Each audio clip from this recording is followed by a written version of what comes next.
बगल में यहाँ कांग्रेस का कार्यालय है, देखिए झाड़ी उगा हुआ है, एक भी कार्यकर्ता नहीं है। अभी दर्शक देखें तो कहेंगे जब आप कांग्रेस पार्टी के नेताओं को अपनी तरफ ले आएंगे तो नेता बचेगा नहीं, बैठेगा कहाँ से उसका कार्यकर्ता। पूर्णिमा नीरज सिंह का नाम आप लोग चला ही रहे थे कि वो आ रही हैं, आधे घंटे में ज्वाइन कर रही हैं। आप शुभकामना दीजिए कि हम लोग के साथ पूर्णिमा नीरज सिंह भी आ जाएं, कार्यकर्ता में एक वृद्धि हो जाए और 10 लाख के जगह 10,01,000 वोट से हम लोग जीते। राजेंद्र सिंह की पुत्र बहू है अनिमा सिंह, उनका नाम आ रहा है। अनुपमा सिंह का उनका नाम आ रहा है। जलेश्वर महतो भी हैं दावेदारी में। पूर्णिमा नीरज सिंह भी है। पूर्णिमा नीरज सिंह भी है। ददाई दुबे और पार्टी ददाई दुबे हैं। और कौन राजेश ठाकुर की क्या है? राजेश ठाकुर जो भी है। तो कांग्रेस में तो दावेदार बहुत है। रविंद्र पाणे का भी नाम रविंद्र ये गलत है। वो हमारे सांसद हैं और हमारे कार्यकर्ता हैं। देखिए आपके सांसद, आपके अनुशासित कार्यकर्ता 2 बार कांग्रेस के कार्यालय में देखे गए हैं। मतलब रविंद्र पांडे अभी सेफ जगह पर है। एकदम हमारे ऊर्जावान कार्यकर्ता हैं। हमारे सांसद पूर्व सांसद है, 5 बार के सांसद है, इसलिए उनको कहीं जाने का कोई प्रश्न नहीं है। अनुशासित तो रामटहल चौधरी भी थे चाचा जी, जो कि आपकी टिकट पर, बीजेपी के टिकट पर 5 बार रांची संसदीय सीट से चुनाव जीते। इनका कोरी सपना है, कभी भी यहाँ से वो चुनाव लड़ेंगे तो हमको लगता है कि लाख भी पार नहीं कर पाएंगे। भारतीय जनता पार्टी बहुत सोच समझ के काम की है और एक युवा को हम लोगों के बीच में ले आया है, तो हम लोग सारे लोग उनके साथ हैं और उनको हम लोग जिताने। युवा को लेके आए, खुश है। पशुपतिनाथ सिंह से नाराज चल रहे थे क्या? तो लोगों ने कहा कि एम्स नहीं आ पाया, लोगों ने कहा कि रेलवे का बेहतरी काम जो होना चाहिए था वो नहीं हो पाया। जो भी एम्स बना या एयरपोर्ट बना वो सारे के सारे सरकारी जमीन पर बना। कि 2014 में तो रघुवर दास की सरकार थी और 2014 में आपके सांसद पशुपतिनाथ सिंह ही थे, तब क्यों नहीं जमीन अधिग्रहण का काम हुआ कभी भी? अब कम से कम धनबाद में एम्स या फिर एयरपोर्ट नहीं हो पाएगा, ये बीजेपी के कार्यकर्ता आज खुल नहीं बता रहे हैं। जब आप ही ना कह रहे हैं कि सरकारी जमीन नहीं है यहाँ पर, क्या वाकई ऐसा है क्या कि सवर्ण वोटर डुल्लू मतों की वजह से नाराज होंगे?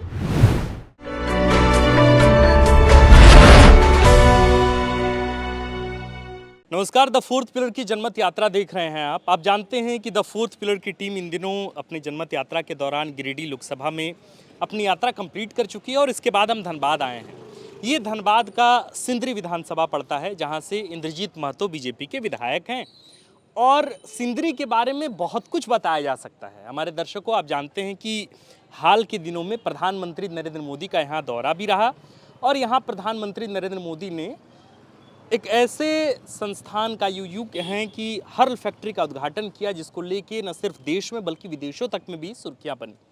हर्ल फैक्ट्री क्या है, क्यों सिंदरी की एकमात्र पहचान और सबसे सशक्त पहचान है, पंडित जवाहरलाल नेहरू का यहाँ से क्या संबंध रहा है, श्यामा प्रसाद मुखर्जी का सिंदरी से क्या संबंध रहा है, बीजेपी का क्यों ये गढ़ माना जाता रहा है, इन तमाम विषयों पर तो बात करेंगे ही। साथ में यह भी बात करेंगे कि धनबाद लोकसभा सीट को लेकर सिंदरी के लोगों का क्या कहना है। मैं स्पष्टता पहले ही अपने दर्शकों को बता देना चाहता हूं कि हमारे साथ जितने लोग यहाँ हैं, जिनको आप इस फ्रेम में देख रहे हैं, ये सब बीजेपी के अनुशासित और मूर्धन्य कार्यकर्ता हैं, जिन्होंने अपने जीवन के 25-30 साल जो है वो पार्टी में खपाए हैं। वो अलग बात है कि पार्टी ने इन्हें टिकट नहीं देकर डुल्लू महतो को टिकट दिया है। बहरहाल नमस्कार चाचा जी, तो सबसे पहले आपको प्रणाम है। क्या नाम हुआ आपका? शैलेश सिंह। हाँ, हम तो यही जानना चाहते हैं। पहले आपने बताया अभी ऑफ कैमरा कि आप 25 साल से हैं और 25 साल से पार्टी में खुद को खपाए हुए हैं। बागमारा से उठा ली बीजेपी के तमाम बड़े नेताओं ने, बागमारा से डुल्लू महतो को प्रत्याशी बना दिया है उठा करके धनबाद लोकसभा सीट। आप जैसे लोग पीछे छूट गए। देखिए, भारतीय जनता पार्टी एक राष्ट्रीय पार्टी है जी, और उसका एक अपना निर्णय होता है और उस निर्णय के अंतर्गत हम लोग भारतीय जनता पार्टी के कार्यकर्ता काम करते हैं। अब देखिए, सुनील सोरेन दुमका के एमपी हुआ करते थे, उनका टिकट काट के सीधा शुरू कर दी। तो पार्टी किस बिंदु से सोचती है, पार्टी का क्या निर्णय होता है, ये राष्ट्रीय पार्टी के स्तर पर हम लोग काम करते हैं। लेकिन कई बार राष्ट्रीय पार्टियां गलती भी तो कर सकती है सोचने में, क्योंकि अगर सुनील सोरेन का टिकट काटा गया तो जाहिर है कि सुनील सोरेन का एक वर्चस्व रहा। उन्होंने शिबू सोरेन को दुमका लोकसभा सीट से हराया।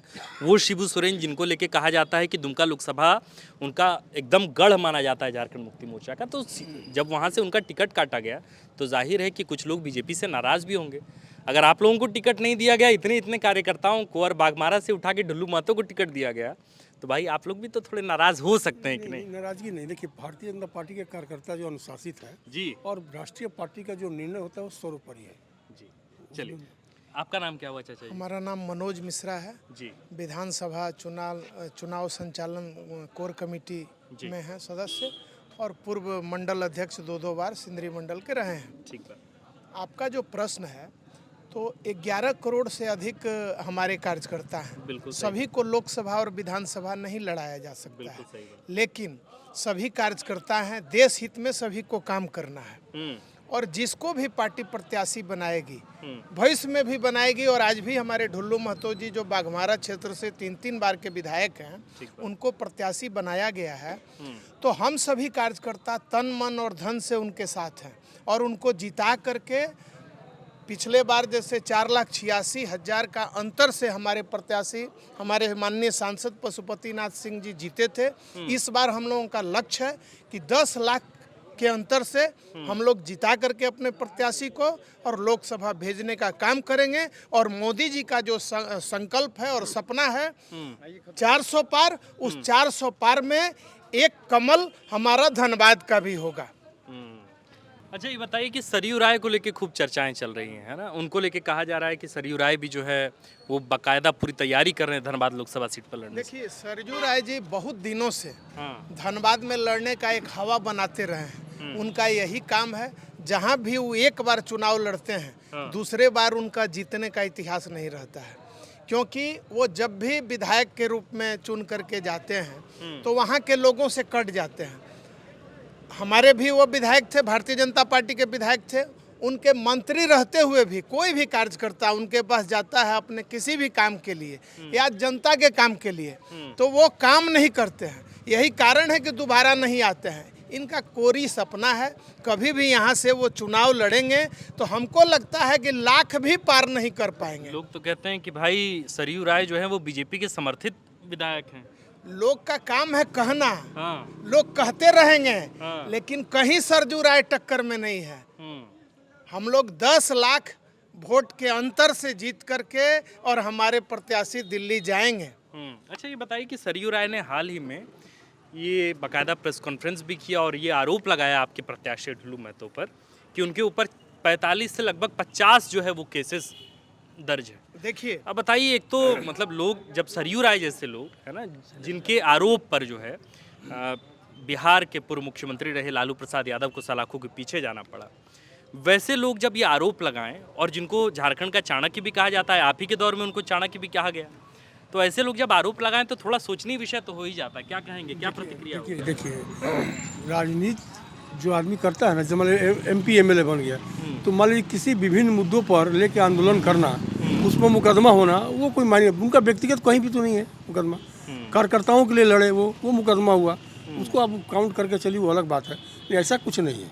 तो मान लीजिए कि बाकी जो बीजेपी के विधायक और सांसद है जिनके ऊपर मुकदमा नहीं हुआ, तो ये समझा जाए कि वो लोग जनता के लिए कम संघर्ष कर रहे हैं सड़क पर? नहीं, ऐसा नहीं है। ऐसा है हाँ। कि हमारे माननीय विधायक जी का और भावी प्रत्याशी जी का काम करने का तरीका अलग है। जैसे बहुत से ऐसे विधायक और सांसद हैं जो सोच समझ करके और एकदम जो नियम है तरीके के अनुसार चलते हैं। हमारे विधायक जी अपने कार्यकर्ता के लिए 24 घंटा खड़े रहते हैं। अगर 12 बजे रात भी उनके किसी कार्यकर्ता को पुलिस परेशान करती है तो वो 12 बजे रात ही चले जाते हैं और जिस भी तरीके से हो उसको छुड़ाने का काम करते हैं और काउंटर करने का काम करते हैं। अनेकों बार आंदोलन किए हैं। मामला तब हो जाता है ना कि 1-2 केस हो, 4 केस हो, 5 केस हो, समझ में आता है। जब 46-50 केस हो जाए तब मामला तो एक बार किसी वोटर के जैसे है उनके ऊपर में 8 मुकदमा किया जब उन्होंने राम मंदिर बनाया। राम मंदिर के समय में इतना विरोध किया लोगों ने कि राम मंदिर बनाने के समय में उनके ऊपर 8 मुकदमा किया। इस तरह से लोग करते हैं और जितना भी मुकदमा उनके ऊपर में है सब सरकारी कार्य में बाधा, जो कि कोई किसी को मुआवजा दिलाना हुआ या किसी के साथ में किसी कार्यकर्ता के साथ में तू मैं हुआ, झगड़ा हुआ, वहाँ वो जाकर खड़े हो गए तो उनके ऊपर मुकदमा हो गया। इस तरह से उनके ऊपर जो भी हुआ है मामला वही हुआ है। अपना उनका व्यक्तिगत कोई मामला नहीं है और भारतीय जनता पार्टी बहुत सोच समझ के काम की है और एक युवा को हम लोगों के बीच में ले आए हैं, तो हम लोग सारे लोग उनके साथ हैं और उनको हम लोग जिताने युवा को लेके आए, खुश है। पशुपतिनाथ सिंह से नाराज चल रहे थे क्या आप? नहीं, पशुपतिनाथ सिंह हमारे भीष्म पितामह हैं, तो हमारे गार्जियन हैं और पशुपतिनाथ सिंह ने कभी भी एक भीष्म बार पितामह को अक्सर साइडलाइन कर दिया जाता नहीं, ऐसा नहीं है, साइडलाइन नहीं होगी। अलग दायित्व निर्धारित होगा, पार्टी को सोच रही है। होगी। आप लोग कार्यकर्ता हैं, थोड़ा बताइए क्या ऐसा उनके बारे में सोचा गया जो जिस व्यक्ति ने इस देश के प्रधानमंत्री, सबसे पॉपुलर प्रधानमंत्री से भी ज्यादा वोट लेकर वो आए अपने संसदीय सीट से, धनबाद में रिकॉर्ड तोड़ वोट लेके आए, वैसे लोग को साइडलाइन कर दिया गया। अब आप उम्र का हवाला कर देंगे तो बीडी राम को, जो उनके ही उम्र के आगे पीछे के हैं, उनको टिकट दे दिया गया, लेकिन पशुपतिनाथ हमारे सांसद 3 बार धनबाद में पार्षद रहे हैं, 3 बार विधायक रहे हैं। विधायक रहते हुए 4 मंत्रालय को उन्होंने बखूबी से निभाया है और 3 बार सांसद रहे हैं। और इसी भारतीय जनता पार्टी ने उनको ये सारा चीज बनाया है। विधायक के रूप में भी, मंत्री के रूप में भी, सांसद के रूप में भी सफल रहे हैं, प्रदेश अध्यक्ष भी रहे हैं। अब उनको पार्टी नई जिम्मेवारी के लिए तैयार कर रही है। चुनाव बीतने दीजिए, हम सभी कार्यकर्ता उनके नई जिम्मेवारी का इंतजार कर रहे हैं। हम लोगों ने देखा हाल के वर्षों में, कुछ ही महीनों पहले हमने देखा, कुछ ही महीनों क्या मतलब आप ये देख लीजिए कि 2-3-4 महीने पहले हमने देखा कि केंद्रीय मंत्री को जो है वो विधायकी का चुनाव लड़वा दिया गया। तो ये बीजेपी है, कुछ भी करा सकती है। तो क्या ऐसा हो सकता है क्या कि धनबाद सदर से उनको विधायकी का चुनाव लड़वा दिया जाए? देखिए, पार्टी जो भी आदेश देगी सांसद महोदय उसको मानेंगे, करेंगे। पार्टी के एकदम ऊर्जावान कार्यकर्ता हैं। आज भी जो है सो 24 घंटा लगे रहते हैं पार्टी के काम में। पर इतना पार्टी के काम में और इस पूरे धनबाद के लिए काम में लगे रहे तो लोगों ने कहा कि एम्स नहीं आ पाया, लोगों ने कहा कि रेलवे का बेहतरी काम जो होना चाहिए था वो नहीं हो पाया। इतना वोट धनबाद के लोगों ने पशुपतिनाथ सिंह को दिया, लेकिन आज भी एम्स का मुद्दा उतना ही गहराया हुआ है। कल मुझे एक दर्शक ने, हम बातचीत हो रही थी तो उन्होंने कहा कि अभी बताइए कि अगर पशुपतिनाथ सिंह जी का ही अभी तबीयत खराब हो जाए तो जो बेहतर से बेहतर सरकारी यहाँ पे अस्पताल हो तो किस अस्पताल में उनको भर्ती कराया जाए? यहाँ पर पीएमसीएच बहुत बेहतर अस्पताल है और राज्य में एक ही एम्स की स्थापना हो सकती है। और जहाँ पर एम्स बना है देवघर में, वो सेंटर पॉइंट है। सेंटर पॉइंट है। हमारे यहाँ से भी वहाँ एम्स जाने में 2 घंटा का समय लगता है। तो आप ये कहते हैं कि धनबाद में एम्स की जरूरत नहीं है? नहीं, जरूरत का बात नहीं है। हमारे यहाँ ऑलरेडी पीएमसीएच अस्पताल है जो राज्य स्तर पर अच्छा सुविधा मिल रहा है, सेवा दे रहा है। सेंट्रल हॉस्पिटल है बीसीसीएल का, बगल में बोकारो है। इलाहाबाद एयरपोर्ट का जी, तो एक चीज़ बताइए मेरे को कि गुड्डा के सांसद निशिकांत दुबे जी, ठीक बात, ठीक है, वहाँ से कितना दूर है एयरपोर्ट? बताइए, देवघर से गुड्डा कितना किलोमीटर होगा? 60-70 किलोमीटर आराम से 70 किलोमीटर क्या है ना। और धनबाद में, बोकारो में आप एयरपोर्ट खुल रहा है, यहाँ से 55 किलोमीटर है। चाचा, ये मसला वो नहीं है। धनबाद अगर देवघर में हुआ है तो देवघर में एक तो पर्यटन के स्तर से लोग आते हैं, पूजा पाठ के स्तर पर आते हैं, और इसके साथ साथ वो आध्यात्मिक राजधानी है तो लोग वहाँ पहुँचते हैं। धनबाद का भी अपना एक सुदृढ़ पहचान रहा है। हर कारखाना आपको दिए जी। अब क्या बने? नहीं, एयरपोर्ट के मसले पर आते हैं। क्या बड़ी बात है वहाँ पे क्या है कि जो भी एम्स बना या एयरपोर्ट बना वो सारे के सारे सरकारी जमीन पर बना। उनको 1 पैसा अधिग्रहण करने के लिए उनको अधिग्रहण नहीं करना पड़ा। उसमें सरकार को बहुत ज़्यादा बेनिफिट हुआ, पैसा उनका बचा। जो पैसा उनको जमीन अधिग्रहण में लगता उस पैसे से एम्स बन के तैयार। तो हमको ये बताइए चाचा जी कि 2014 में तो रघुवर दास की सरकार थी और 2014 में आपके सांसद पशुपतिनाथ सिंह ही थे, तब क्यों नहीं जमीन अधिग्रहण का काम हुआ? जमीन अधिग्रहण हम दूसरे से लेंगे, अगर खरीदेंगे तो 4 गुना उसको पैसा देना पड़ेगा। जो सरकारी जमीन है उस पर बनाएंगे तो हमको पैसा देना नहीं पड़ेगा ना। तो आप ये कह रहे हैं कि धनबाद में सरकारी जमीन नहीं है? धनबाद में सरकारी जमीन है, लेकिन उतनी बड़ा एरिया, जितना एरिया चाहिए उतना एरिया नहीं है। जैसे 145 आप ये कह रहे हैं, यानी आप ये कह रहे हैं कि आगामी कभी भी अब कम से कम धनबाद में एम्स या फिर एयरपोर्ट नहीं हो पाएगा। ये बीजेपी के कार्यकर्ता आज खुल रहे हैं। नहीं, बता रहे हैं। जब आप ही ना कह रहे हैं कि सरकारी जमीन नहीं है यहाँ आप पर। बोल रहे हैं कि अभी तक नहीं बन पाया, इसी के लिए बताया गया है। भविष्य में एम्स के लिए सांसद महोदय भी लिखे हैं और हमारे जो जो हमारे अभी तो आप लोगों ने कारण बता दिया कि नहीं होगा। नहीं, उस समय तत्काल में नहीं हुआ। जिस तत्काल में नहीं हो सका, पशुपतिनाथ सिंह के 3 टर्म के दौरान नहीं हुआ। तत्काल में नहीं हो सका। तत्काल में इसलिए नहीं हो सका, बीजेपी के प्रचंड लहर के बावजूद नहीं हो पाया। नहीं, बीजेपी के प्रचंड लहर की बात नहीं है, भारतीय जनता पार्टी। अच्छा, आप नाराज हैं? अच्छा सुनिए, छोड़ दीजिए कि आप बीजेपी के मंडल अध्यक्ष हैं और छोड़ दीजिए कि आप बीजेपी के किसी पद पर हैं। आप ये बताइए कि क्या वाकई आप नहीं चाहते हैं कि धनबाद में एक एयरपोर्ट हो? एकदम दिल पे सच्चा हाथ रखिए। देखिए, एयरपोर्ट तमाम नागरिक चाहता है, भाजपा कार्यकर्ता भी चाहता है, मगर आप कारण को समझिए। झारखंड सरकार जो थी जो सरकार को मुहैया कराना था जमीन, वो सरकार जमीन मुहैया नहीं मेरा कराए। सवाल बस इतना है, आप चाहते हैं कि नहीं कि धनबाद में क्यों होना नहीं चाहेगा? बोकारो तो ये धनबाद जिला के अंदर ही तो बोकारो आता है। चाहिए? नहीं आप चाहते हैं कि नहीं धनबाद में होना चाहिए? अरे निश्चित धनबाद आप चाहते हैं चाचा जी कि धनबाद में होना बोकारो एयरपोर्ट का जो एक्सपेंशन हुआ वो तो हमारे माननीय सांसद का ही क्षेत्र है। धनबाद लोकसभा क्षेत्र में ही हुआ और यहाँ से मात्र 50 से 51 किलोमीटर की दूरी पर है। देवघर जो एयरपोर्ट है यहाँ से 110 किलोमीटर की दूरी पर है। तो धनबाद में भी भविष्य में होगा, ऐसा नहीं हम कह सकते हैं कि नहीं होगा और धनबाद को नहीं चाहिए। धनबाद में हमारे सांसद महोदय के प्रयास से ही यहाँ जो ISM संस्थान था, विश्व प्रसिद्ध संस्थान है, उसको IIT का दर्जा मिला। हर्ल कारखाना जो FCI बंद पड़ा हुआ था उसको हर्ल कारखाना बनाया गया, हमारे सांसद के प्रयास से ही ये हुआ है। पासपोर्ट कार्यालय यहाँ आया, पहले हम लोग पासपोर्ट बनवाने के लिए रांची जाते थे। चाचा जब जी धनबाद अगर में आए। 3 टर्म में अगर ये भी काम नहीं होगा तब आदमी अपने सांसद को जिताएगा उतने अंतर से, फिर क्यों जितने अंतर से पशुपतिनाथ सिंह जी को जिताया गया है। अगर ये काम अगर वो नहीं करे जो मूलभूत सुविधाओं का काम है, लेकिन जो मांग रही है असल में धनबाद की। खैर अब हम इस पर आते हैं, इस पर तो लंबा चौड़ा विवाद हो सकता है, बातचीत हो सकता है, विवाद नहीं होगा। हम ये कह रहे हैं कि लोग ये कह रहे हैं कि ढुल्लू महतो जिस जाति से आते हैं, है ना, उस जाति को लेके बीजेपी ने एक बड़ा एक्सपेरिमेंट किया है, बड़ा दाव चला है। क्या वाकई ये कहा जा रहा है, अखबारों में भी ये कहा जा रहा है, लोगों में, या आपको लगता है कि ये कांग्रेस के द्वारा एक माहौल बनाया जा रहा है कि सवर्ण वोटर जो हैं इस बार आप लोग से नाराज हो सकते हैं?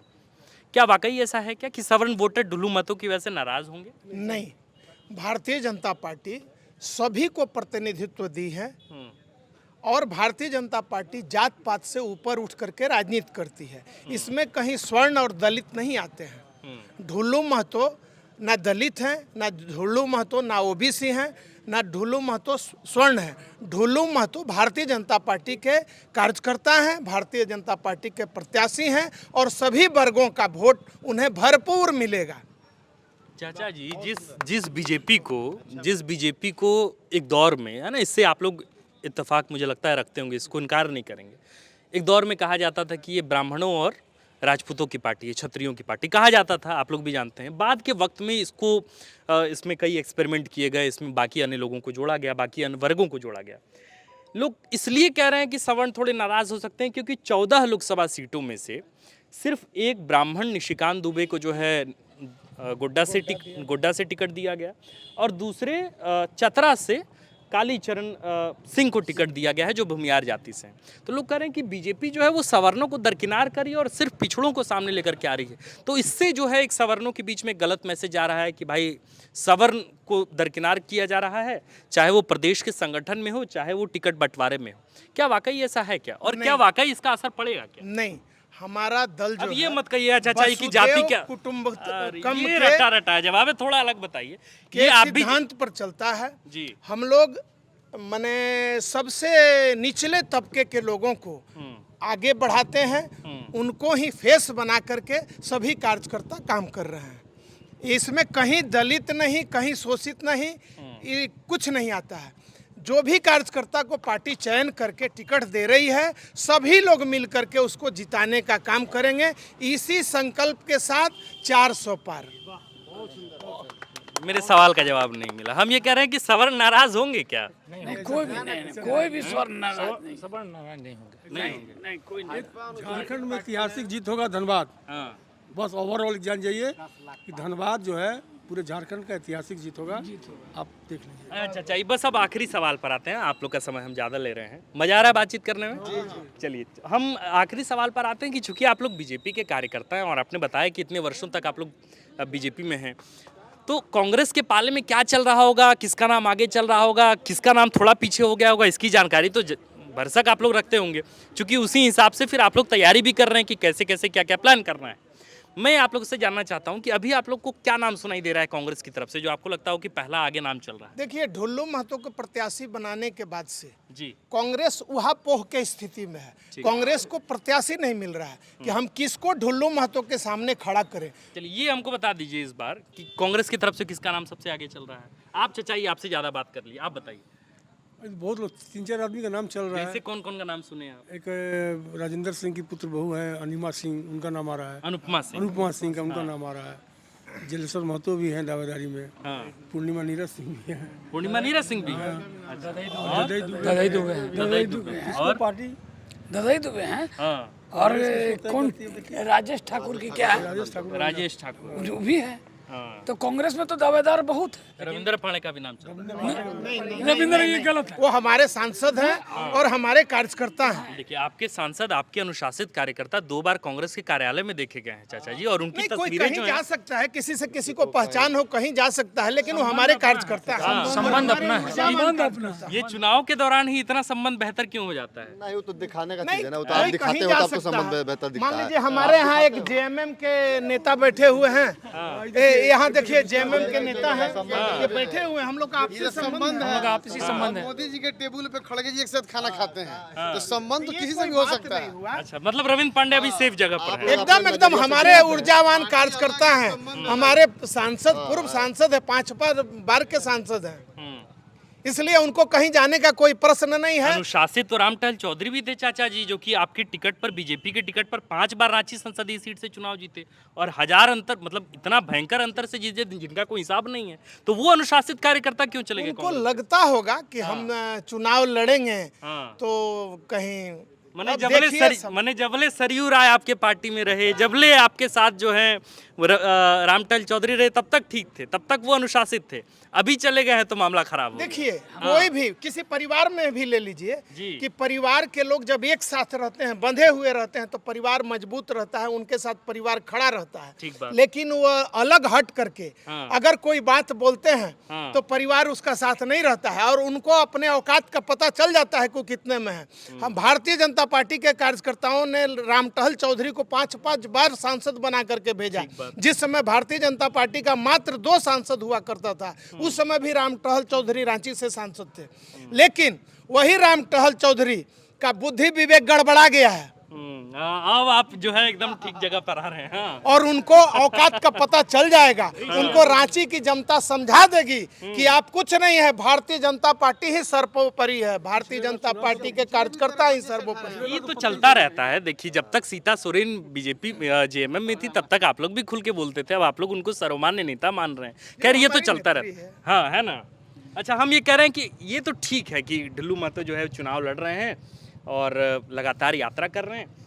इतना सब कुछ हम लोग बात कर लिए हैं। अब हमको थोड़ा सा एक आखिरी सवाल पर हमको थोड़ा जवाब दीजिए कि क्या लग रहा है, अगर कांग्रेस की तरफ से कौन वो दावेदार हो कि थोड़ा सा मुकाबला दिलचस्प हो जाएगा एक तरफा?